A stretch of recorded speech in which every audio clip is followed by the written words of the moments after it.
So yun, good morning. Pag-usapan lang naman natin ngayon ang mga natetenga sa bahay ng mga e-bikes natin, no? Mga electrics, batteries, battery operated. So meron tayo ditong naka LiPo 4 or lithium and then naka lead acid, no? So ang diferensya po nila, pag ganito pong malamig, medyo nag-iiba din po yung performance nila, no? So, sa mga lead acid po, gusto po nila laging may charge, no? 50% pataas, dapat po meron po talaga siyang charge, no? So, mo-monitor niyo po siya kasi kahit hindi niyo po siya ginagamit, nagkakaroon po siya ng discharge, no? Nadi-discharge po siya ng unti-unti. So, difference po ng naka-LiPo 4 or lithium, lithium po is na-maintain niya po yan because of the BMS, no? Yung BMS po yung battery management. Siya po yung nagdi-distribute, nagbabalance po para po ma-maintain, no? Maintenance po niya yan. Sa lead acid po, kayo po talaga mag-maintain yan. Mamonitor niyo po siya. Kung iiwanan niyo po o hindi niyo po gagamitin ng mga 3 days or 1 week, yan, possible po nagdi-depreciate po yung kanyang power, no? So, unti-unti, yung level po niya, bumabawas yung mga amperahe o yung cells na nasa loob. So sa lithium, naka-maintain po yan. Kahit siguro taon nyo siya hindi gamitin, nandun po yung cycle niya, naka-steady lang siya. So might as well, kung iiwanan nyo po, lagyan nyo po, patayin nyo yung breaker. Pwede naman po yun. So ang lead acid naman po, kwento ko lang, may kaibigan tayo nagpunta ng ibang bansa, buwan din yata, almost 1 month, yung kanyang lead acid na electric. Hindi ko na mention po kung ano po yung brand, no? Pero dati pong ganun yung gamit natin. So, ang nangyari po, charge, ang maganda po dapat talaga, charge nyo po siya bago kayo umalis, no? Kung matagal nyo po hindi gagamitin, i-full charge nyo para unti-unti, konti lang yung bawas niya, no? So, matagal, di ba? Tapos, ang weather natin, tropical, medyo iba-iba, nagkakaroon ng tag-init, sobrang init, sobrang lamig. So, may moisture na nangyayari. So, nag-iiba din talaga. So, hindi niyo po magagarantiya talaga ang lead acid, no? Pero ang maganda po sa lead acid, pag araw-araw niyo pong gamit o kabisado niyo po kung paano niyo siya ginagamit, sina-charge niyo na maayos, 50%, hindi niyo pinapababa ng 50% masyadong bababa, kaya po siya mabot ng 2 to 3 years, no? Depende pa rin po 'yon. Kasi kung malapit lang din naman ang biyahe ninyo, more than 20 kilometers lang, okay lang po 'yon. Pero kung sagad-sagad niyo po 'yan, pinababiyahe niyo, tapos may load kayo, punong-puno 'yung niyo, mga itong tatlong gulong, pinupuno niyo ng 5 na tao, iba rin po 'yung performance nun. Hirap din 'yung battery, humihigop po siya ng kanyang ng power para po ibigay dun sa hub motor, no, or dun sa dynamo. So yun po yung diferensya po niya, no.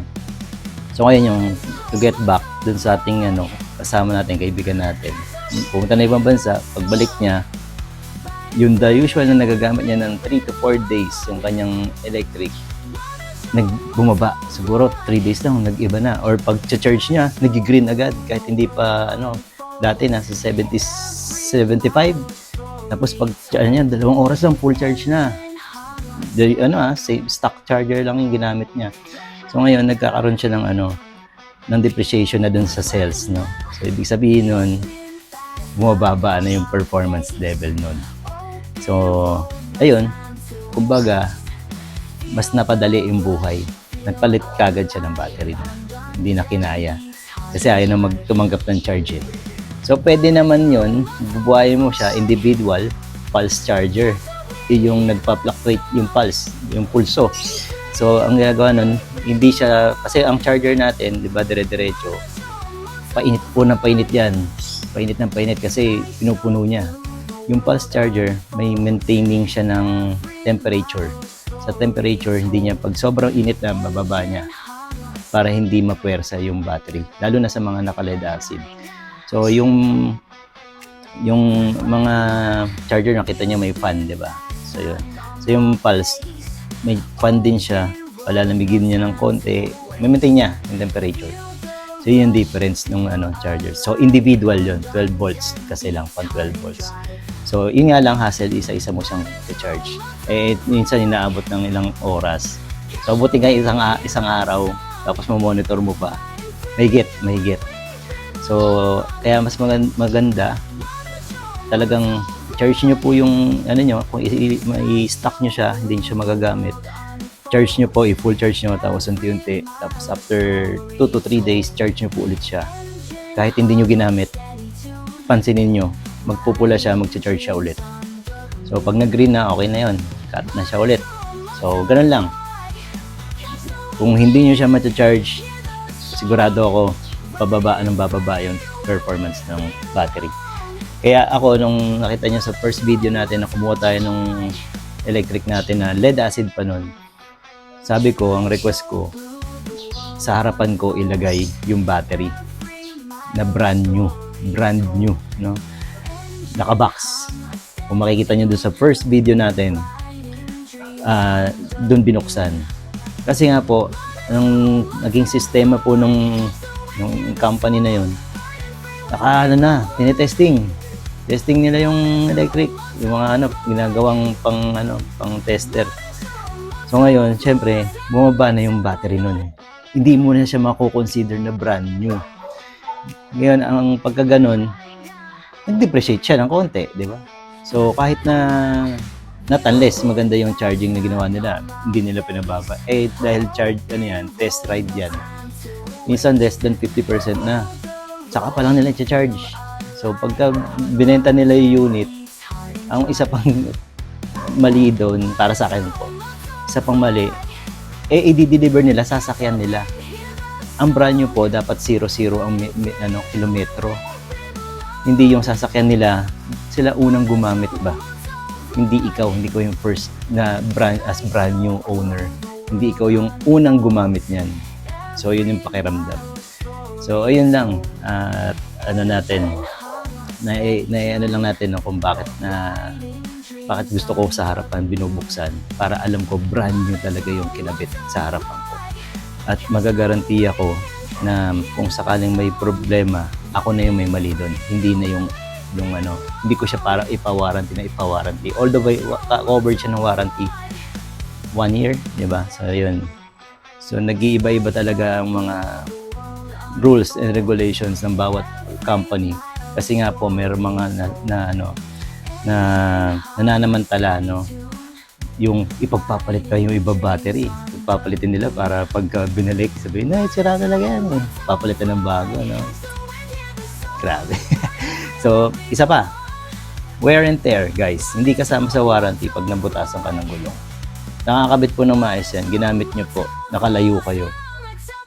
Nabutasan kayo, hindi yan covered kasi dumaan kayo sa pwedeng may mga pako or matutulis na bagay na pwedeng maka-affect dun sa gulong, So, hindi po covered yung warranty yun.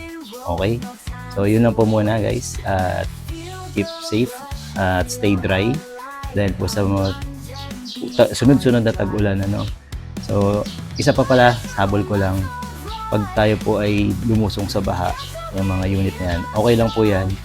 Basta linisin niyo po ng clean water dahil po hindi po din natin sigurado kung gaano ka-sealed yan. Yung mga ibang electric, halos lahat naman ng electric, kaya po sa baha. Pero depende na lang sa iyo kung sasakripisyo mo yung magiging abala sa iyo. Kung i-cover naman yan ng warranty, okay lang. Pero ang problema, oras. Paano kung wala silang available na hub? Pasukin po yung hub ninyo. Kaya po yan. Kaya po yan, as in, kaya po yan. Pero katagalan, tingnan po natin kung ano magiging problema mo in the future. Iba pa rin po yung iniingatan natin yung unit natin kaysa sa winawalang yan natin. Siguro mag-agree naman kayo doon, Nasa pag-iingat at paggamit sa pag-aalaga nyo pa rin yan, So, yun lang muna po. Wala po kung lahat po tayo, neutral po tayo sa lahat ng electric companies. Dahil alos iisa lang po yung pinanggalingan yan, nasa China po. Yung iba po nasa Vietnam, pero yung mga electrical, halos pares lang po siya, no? Okay, yun lang po muna. Maraming salamat.